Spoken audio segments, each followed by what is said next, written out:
कोलशेत येथील म्हाडाच्या इमारती, शिवाईनगर येथील म्हाडा इमारतींचं लेआउट आणि लीज करार, आनंदनगर येथील स्वामी समर्थ मठ इत्यादी प्रश्नांबाबत आमदार केळकर यांच्या पुढाकारानं शासकीय विश्रामगृहात म्हाडा अधिकारी आणि रहिवाशांसोबत संयुक्त बैठक घेण्यात आली।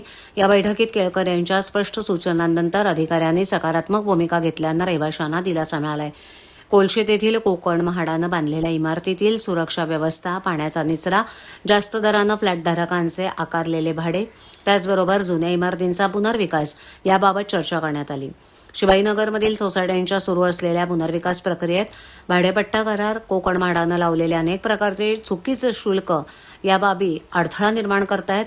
अकृषिक कर रद्द होऊनही त्याची अवास्तव बिलं पाठवण्यात आल्यानं भाडे कराराची प्रक्रिया रखडली आहे। अवास्तव आकारलेले वेगवेगळे कर कमी करून आठवडाभरात याबाबतची माहिती देण्यात येऊन तात्काळ भाडेकराची प्रक्रिया पूर्ण करावी अशी सूचना केळकर यांनी केली आहे। लवकरच याविषयी सर्व सोसायट्यांना त्यांनी भाडेकरार करण्यापूर्वी किती रक्कम भरायची आहे आणि कशाप्रकारे भरायची याची संपूर्ण माहिती पुढच्या आठवड्याभरात देऊन त्यांचे भाडेकरार तात्काळ करण्यात येतील असं आश्वासन कार्यकारी अधिकारी राठोड यांनी दिले।